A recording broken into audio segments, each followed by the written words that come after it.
'Twas the night before Christmas. 'Twas the night before Christmas, when all through the house not a creature was stirring, not even a mouse.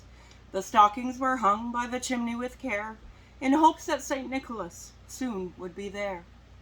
The children were all nestled in their bed, snug in their beds, while visions of sugar plums danced in their heads. And Mamma in her kerchief and I in my cap had just nestled down for a long winter's nap. When out on the lawn there arose such a clatter, I sprang from the bed to see what was the matter. Away in the window I flew like a flash, tore open the shutters and threw up a sash. The moon on the breast of a new fallen snow gave the luster of a midday's object below. When what to my wondrous eyes should appear but a miniature sleigh and 8 tiny reindeer? With a little old driver so lively and quick, I knew in a moment it must be St. Nick. More rapid than eagles his coursers they came, and he whistled and shouted and called them by name. Now Dasher, now Dancer, now Prancer, now Vixen, on Comet, on Cupid, on Donner, on Blitzen. To the top of the porch, to the top of the wall, now dash away, dash away, dash away all. As dry leaves that before the wild hurricane fly, when they met an obstacle mount to the sky.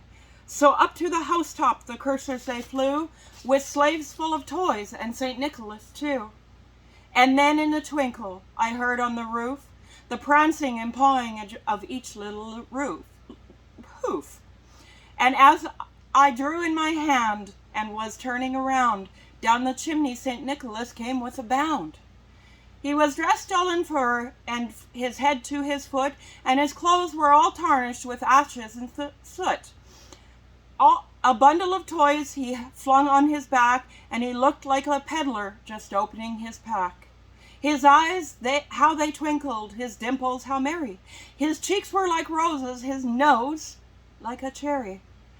His droll little mouth was drawn up like a bow, and the bead on his chin was white as the snow.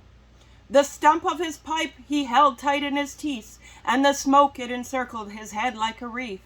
He had a broad face and a little round belly that shook when he laughed like a bowl full of jelly. He was chubby and plump, a right jolly old elf, and I laughed when I saw him in spite of myself. A wink of his eye, a twist of his head, soon gave me to know I had nothing to dread. He spoke not a word, but went straight to his work, and filled all the stockings, then turned with a jerk. And laying his finger aside his nose, and giving a nod, up the chimney he rose. He sprang to his sleigh, to his team gave a whistle, and away they all flew, like the down of a thistle. But I heard his exclaim ere drove out of sight, "Happy Christmas to all," and to all a good night.